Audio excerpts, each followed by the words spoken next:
This offseason, the Jaguars lose their head coach, Kane Womack, who went on to be the defensive coordinator for the Alabama Crimson Tide.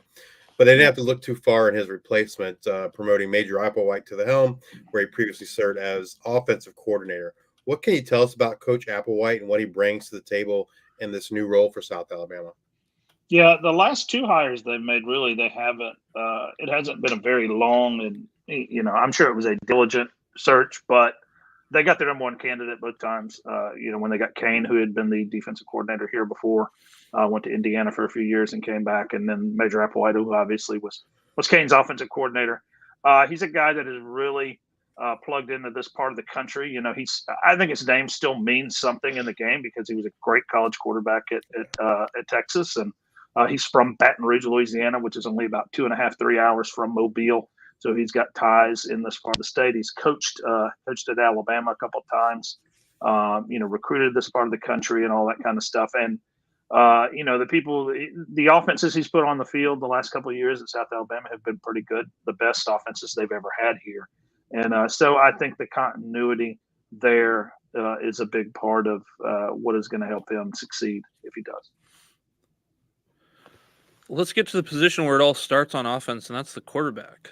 They lose last year's starter in Carter Bradley, but return Gio Lopez, who started the bowl game and played pretty well. They also returned Bishop, Davenport, and true freshman early enrollee Jaron Hollins there for the spring. How did the quarterback battle shape up this spring? Yeah, Bradley is probably the best quarterback they've ever had here. Holds virtually every record in the record book, and he signed as an undrafted free agent with the Las Vegas Raiders. His dad is a longtime NFL coach. But Gio Lopez did get some meaningful playing time last year. He started the Troy game when Bradley was out with a knee injury. He did not start the bowl game, but he played most of the bowl game and wound up being the MVP of the bowl game. So he comes into the season with some valuable experience. Now, we'll say this: he didn't exactly win the battle in the spring going away, at least from what I saw. I thought Bishop Davenport, who's a Utah State transfer, played some as a true freshman a couple of years ago. I thought looked okay. Jared Hollins, who is a local guy from Mary G. Montgomery right here in the Mobile area, really showed a strong arm, I thought, in the spring game. But I do think it's Lopez's job to lose going into the fall. It's just it has not been decided yet. But Lopez is he's a lefty who can run and has a good arm. He's you hate to compare anybody to Tim Tebow, but it's that style. I'm not saying he is Tim Tebow, but it's that style of play. He can run, pull the ball down, can get the ball down the field through the air, and that's a dimension they haven't really had here in a while. The quarterback run was basically not a part of their offense the last couple of years, and I think he's going to bring that dimension this year. One thing that I've seen, like, people making a big deal about the spring game, him going 0 for 13. Like, in your mind, how big of a deal was that? Not at all. I think they were the defense knew what was coming a lot of the time, and Major Applewhite is like any football coach. He's paranoid, and he didn't want to put anything on tape that anybody could use against him. So they were. It was very vanilla. It was like, I don't know if you guys are maybe too young for this, but you remember the original Tecmo Bowl where you only had 4 offensive plays? That's kind of like what they were doing. I mean, there was not a whole lot of innovation and creativity to what they were doing in the spring. You kind of touched on the local product there, Jared Holland's. For those that aren't maybe familiar with his style, can you tell us a little bit more about Jared Holland's? Yeah, he's a pretty prototypical drop back passer. Had a really great career at Mary G. Montgomery. They had not had much of a history at all, and he took them to a region championship, and they made a pretty good playoff run. He was a all-state quarterback in the highest classification. So, if you can get that guy at South Alabama, you're doing a pretty good job. He's kind of skinny, though. I did notice that. He's not 200 pounds, I wouldn't say. Maybe 185, 190. So he's definitely going to have to put on some weight and muscle in the weight room before he's ready to play at the college level. Moving over to the running game, they lose 1,000-yard rusher LaDamian Webb, but they do return Kentrell Bullock and Braylon McReynolds, among others. How did those guys look in the spring? Yeah, Webb was, I hate to keep repeating myself. He's the best running back they've ever had here, too. 2-time 1,000-yard rusher. Really just a tough runner. Not really breakaway speed, but just powerful and hard to bring down. McReynolds is a guy they really liked coming in. He's another Mobile guy. Played quite a bit as a true freshman. Then last year in the season opener broke his collarbone. But he did come back for the final 3 games of the regular season and started the bowl game when Webb was out. So I think he's the number one guy. They really like him as a pass catcher out of the backfield in particular. Pretty small, short, but tough runner. And then Bullock is more of a slasher and, breakaway speed type guy. Started his career at Ole Miss. So I think those guys will rotate. I think you'll probably get a pretty even split in terms of playing time and carry between those two. And then they have 2 redshirt freshmen, Jarvis Durr and P.J. Martin. Martin got quite a bit of playing time last year, in the 4 games that allowed him to redshirt. Durr got hurt and missed the spring, but they do have depth there. But, yeah, it's definitely McReynolds, Bullock. They're going to be the guys that carry the load.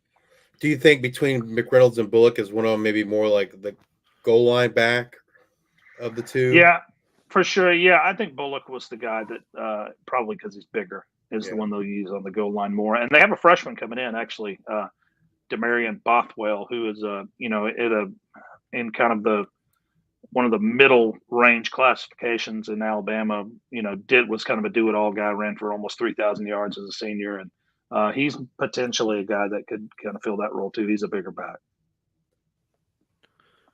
The passing game loses leading receiver Colin Lacey to Louisville, but returns Jamal Pritchett, Javon Ivory, Jeremiah Webb, and others, and gets a Devin Vosen back from injury. A lot of people kind of forget that he was out last year. How did this room shape up this spring? Yeah, and again, Vosen did not participate in spring. He tore his ACL in week 2 last year, and you're right. I mean, he just, you lost, 60 receptions and 800 yards from the previous season. Colin Lacey had a great year, set the school record with 91 receptions, had a couple of really big-time games, and obviously caught the attention of some Power 5s, and he's at Louisville now. But they do have they have depth and experience at that position. Vosen, I think, is eligible for a medical red shirt, so theoretically he could come back next year. So depending on how you count it, they have either 4 or 5 senior wide receivers. Jamal Pritchett is a guy that kind of took over Voisen's role last year. Had a big year. He's really small. I mean, he's 5'8", 165 pounds probably, but just can get down the field and get in the clear.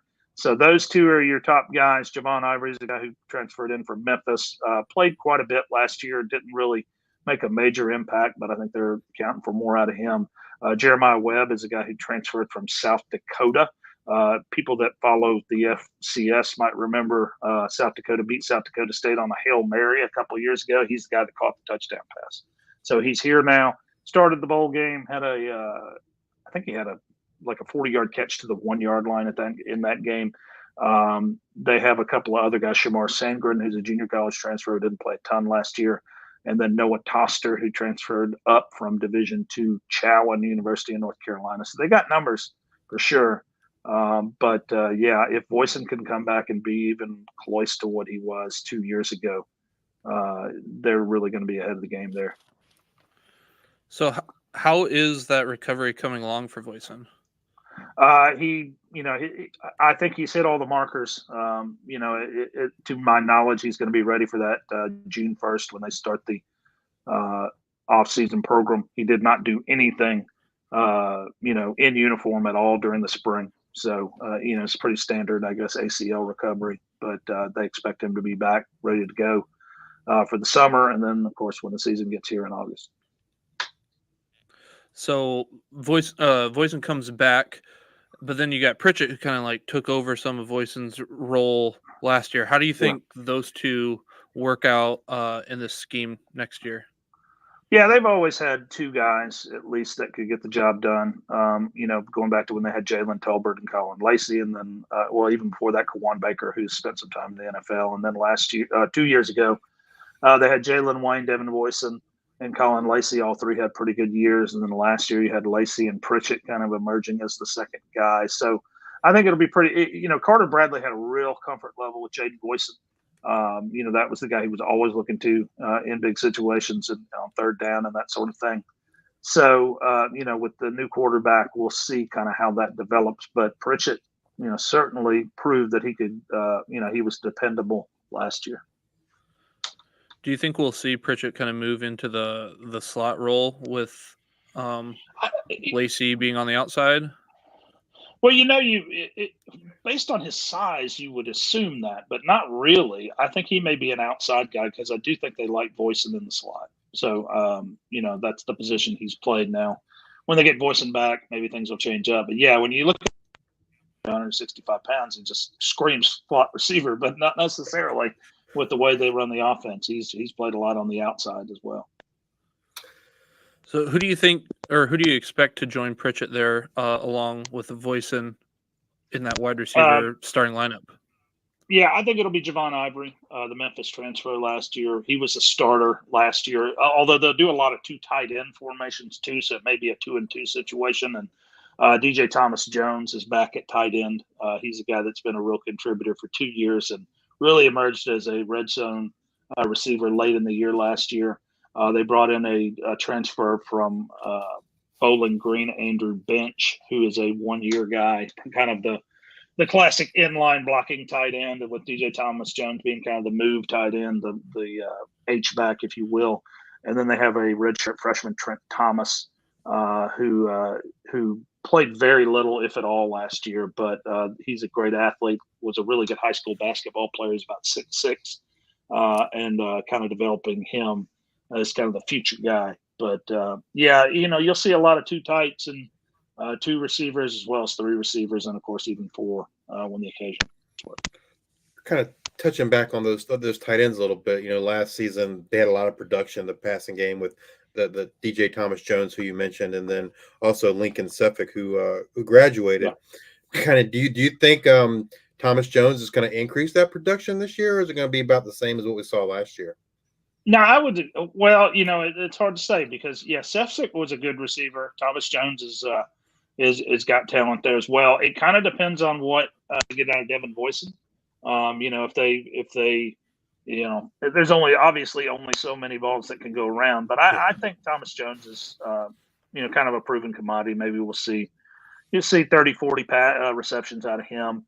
I don't really know much about Andrew Bench, to be honest with you. Didn't get to see him, but I would expect that Thomas Jones is your main receiving tight end, and then it'll be receivers and backs for most of the other passing action.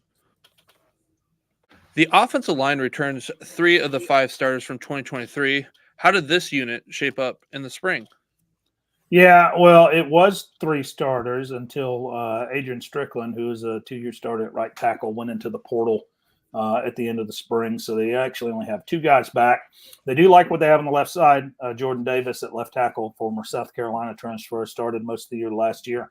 Really kind of an NFL body, 6'5", 315 pounds. They really like him. And then Reed Byes, Mississippi State transfer, came right in and pretty much took over the left guard spot. So those 2 guys are solid. Malachi Preciado, who's a Purdue transfer, came in this spring, won the job at center. So they feel good about him. The right guard and the right tackle are kind of more fluid. Kenton Gerardo started the bowl game at right guard. He's a redshirt freshman last year, redshirt sophomore now. And then Lucas Taylor, Mobile guy, transferred in from Mississippi State last year, but had some off-field health problems, was not able to participate. But he came back in the spring, so I think those two guys will kind of battle it out there. Right tackle right now looks like Malachi Carney, who was kind of a versatile guy who played both sides at tackle and played some guard as well. He's a redshirt sophomore, but based on, especially after losing Strickland, would not be surprised to see them go get somebody out of the portal to kind of fill in a hole there. If you had to pick one offensive player to have a breakout type season in 2024, who would that be? I think that Braylon McReynolds probably. I think he was kind of poised for that last year as the number 2 back, but then he broke his collarbone in week 1. Really, explosive guy. Again, not very big, about 5'8", 190, but can really, really run. Good kick returner. I think we'll see him in both kickoff and punt returns. So I think that's probably the guy that could do it. Of course, Gio Lopez, the freshman quarterback, could come right in and make everybody forget about everybody else that's ever played here. Since they signed him, they said this guy's going to be our quarterback in the future. They really like him. So that's a possibility. But I would say, just based on what I know up to this point, Brother McReynolds at running back is probably that guy.